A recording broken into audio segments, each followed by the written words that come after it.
மாண்பு உறுப்பினர் ஐயனார் அவர்கள். மாண்புமிகு பேரவைத் தலைவர் அவர்களுக்கும் மாண்புமிகு தமிழ்நாடு முதலமைச்சர் அவர்களுக்கும் எங்களுக்கெல்லாம் அரசியல் சாணக்கியனாக இருந்து வழிகாட்டிய மாண்புமிகு எங்கள் அண்ணன் பொதுச் செயலாளர் அவர்களுக்கும் அனைத்து துறை அமைச்சர் அவர்களுக்கும் மற்றும் அனைத்து கட்சி சட்டமன்ற உறுப்பினர் அவர்களுக்கும் எனது கனிவான வணக்கத்தை தெரிவித்துக் கொள்கிறேன். நேற்றைய தினம் மாண்புமிகு பொதுச் செயலாளர் அவர்கள் ஒரு விஷயத்தை ஷேர் பண்ணார். கண்டிப்பாக நான் ஷேர் பண்ணி ஆகணும். முதலில் என்ன போன்ற எளியவர்களை பற்றி பேசுவதற்கு ஒரு நல்ல மனம் வேண்டும். அப்படிப்பட்ட மனம் படைத்தவர் தான் எங்களது மாண்புமிகு தமிழக முதல்வர் அவர்களும் மாண்புமிகு பொதுச் செயலாளர் அவர்களும். இந்த நேரத்தில் எனது உயிரின் மேலான நன்றியை மீண்டும் ஒருமுறை தெரிவித்துக் கொள்கிறேன். தஞ்சம் என்று வருவோருக்கு தஞ்சம் வழங்குகின்ற தமிழகத்தின் தலைமகனை நீங்கள் வாழ்க. நெஞ்சமறியல் வெற்றி கண்ட தமிழகத்தின் வெற்றி கொண்டானே நீங்கள் வாழ்க. இலக்காரமாகவும் ஏளனமாகவும் பேசிய வாய்களுக்கு திண்டுக்கல் பூட்டு போட்டு பூட்டிய எங்கள் திருமகனாரே நீங்கள் வாழ்க, உங்கள் தமிழ் குடி வாழ்க என்று பொற்கால வரிகளுடன் எனது முதல் கன்னியுரையை தொடங்குகிறேன். பிறப்புக்கும் எல்லா உயிருக்கும் என்ற வள்ளுவ பெருந்தகையின் சமத்துவ கோட்பாட்டை தோளில் தாங்கி என்னை போன்ற கோடிக்கணக்கான எளிய மனிதர்களை தன் நெஞ்சில் குடியிருத்தி பாதுகாப்பாக வாழ வைத்துக் கொண்டிருக்கும் தமிழ்நாட்டுக்கே வழிகாட்டும் தமிழ்நாட்டின் மாண்புமிகு முதலமைச்சர் எங்களது வெற்றி தளபதி அவர்களை உயிர் மூச்சாய் சுவாசித்து என்னை ஈன்றெடுத்த தாய் தந்தையாரை வணங்கி இந்த அவைக்கு எனது பணிவான முதல் வணக்கத்தை தெரிவித்துக் கொள்கிறேன்.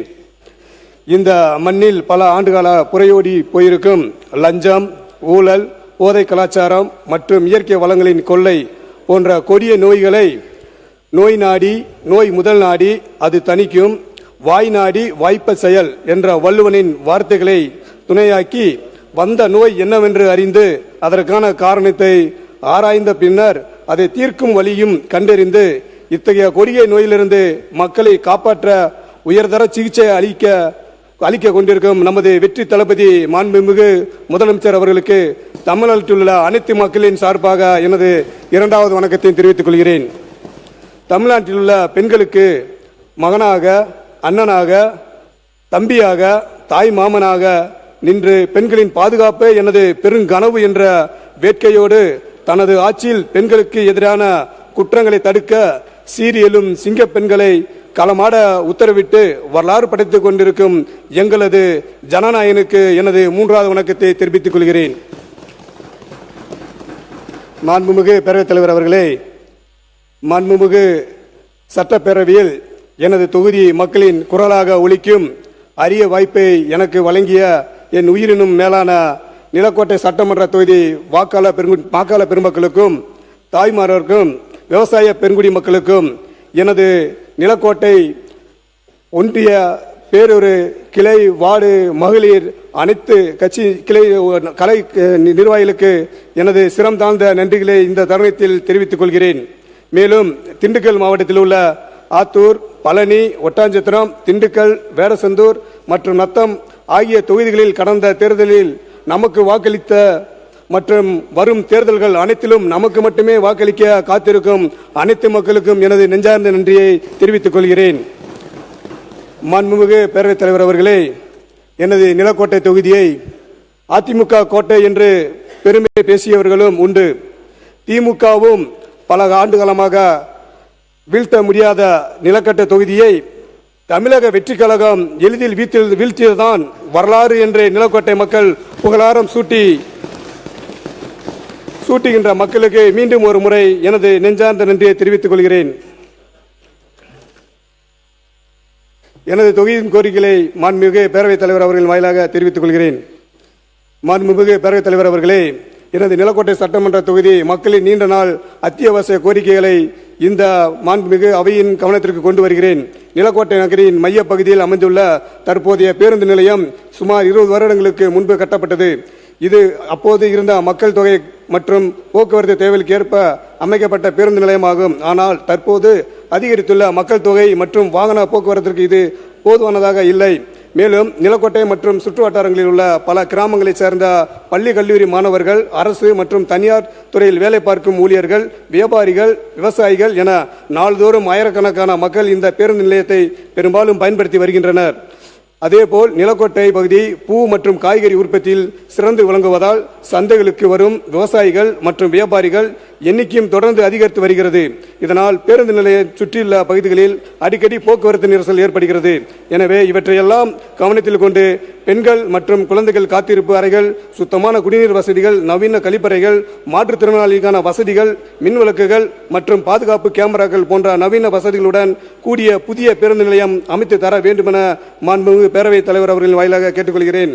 மாண்புமிகு பேரவைத் தலைவர் அவர்களே, நிலக்கோட்டை சட்டமன்ற தொகுதியில் மக்கள் தொகையை அடர்த்தியாக கொண்ட நிலக்கோட்டை மற்றும் வத்தலக்குண்டு பேரூராட்சிகளை நகராட்சிகளாக தரம் உயர்த்தி தர அறிவித்திட வேண்டுமென மாண்புமிகு பேரவைத் தலைவர் வாயிலாக கேட்டுக்கொள்கிறேன். மாண்புமிகு பேரவைத் தலைவர் அவர்களே, நிலக்கோட்டை தொகுதியின் மிகப்பெரிய சவால்களில் முதன்மையானது தண்ணீர் பற்றாக்குறை. எனது நிலக்கோட்டை தொகுதியானது ஒரு புறம் சிறுமலை, மற்றொரு புறம் மேற்கு தொடர்ச்சி மலை, இன்னொரு புறம் வைகை ஆறு என இயற்கை வளம் பலம் இருந்தாலும் அவற்றில் முறையாக பயன்படுத்துவதற்கான எந்த ஒரு நீர்ப்பாசன திட்டமும் இங்கும் இதுவரை செயல்படுத்தப்படவில்லை.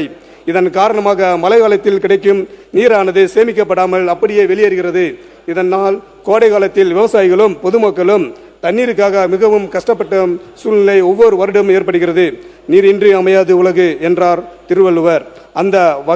அந்த வகையில் நிலக்கோட்டை தொகுதியை கடந்து செல்லும் வைகை ஆற்றின் குறுக்கே சில தடுப்பணைகள் அமைத்து குடிநீருக்கு மட்டுமல்லாது நிலத்தடி நீர் செறிவூட்டல் மற்றும் வேளாண்மை பயன்பாட்டிற்காகவும் இங்கிருந்து தண்ணீர் கொண்டு செல்ல ஏதுவாக ஒருங்கிணைத்த நீர்வள மேலாண்மை திட்டத்தை உருவாக்கிட வேண்டுமென மாண்புமிகு பேரவைத் தலைவர் வாயிலாக கேட்டுக்கொள்கிறேன்.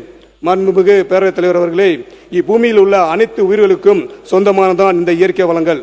ஆயிரம் ஆண்டுகளுக்கு முன்பிருந்தே நம் முன்னோர்கள் இந்த இயற்கை வளங்களை தன் உயிரினும் மேலாக கருதி பாதுகாத்து நம் பாட்டான் முப்பாட்டான் கையில் கொடுத்தார்கள். ஆனால் சமீப காலங்களில் இந்த இயற்கை வளங்கள் எல்லாம் தனக்கு மட்டுமே சொந்தமானது என நினைத்து மனச்சாட்சி இல்லாத சிலரால் எவ்வித ஈவு இறக்கம் இன்றி இயற்கை வளங்கள் எல்லாம் சிதைக்கப்பட்டுள்ளது.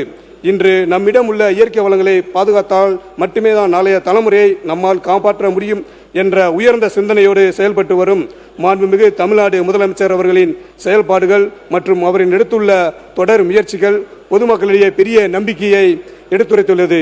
இந்த நடவடிக்கைகள் என்றென்றும் தொடர வேண்டும். அந்த வகையில் நிலக்கோட்டை தொகுதி மட்டுமல்லாது திண்டுக்கல் மாவட்டத்தில் உள்ள அனைத்து சட்டமன்ற தொகுதியிலும் இயற்கை வளங்கள் முழுமையாக பாதுகாக்கும் வகையில் கண்காணிப்பும் வலுப்படுத்த வேண்டும் என்றும் சட்டவிரோதமாக இயற்கை வளங்களை கொள்ளையடிப்பவர்களுக்கும் எதிராக கடுமையான மற்றும் நிலையான நடவடிக்கைகள் எடுக்கப்பட வேண்டும் என்று மாண்புமிகு பேரவைத் தலைவர் அவர்கள் வாயிலாக கேட்டுக்கொள்கிறேன். மாண்புமிகு பேரவைத் தலைவர் அவர்களே, மாண்புமிகு வேளாண்மை மற்றும் உழவர் நலத்துறை அமைச்சர் அவர்கள் தனது வேளாண் நிதி நிலை அறிக்கையில் இயற்கை வேளாண் தொடர்பாக வெளியிட்டுள்ள அறிவிப்புகள் பலரது பாராட்டுகளை பெற்று வருகிறது. மாண்புமிகு வேளாண்மை மற்றும் உழவர் துறை நலத்துறை அமைச்சர் அவர்களின் ஒரு முக்கியமான கோரிக்கையை மாண்புமிகு பேரவைத் தலைவர் வாயிலாக முன்வைக்க விரும்புகிறேன். திண்டுக்கல் மாவட்டமானது ஒரு பன்முகத்தன்மை வாய்ந்த மாவட்டம்.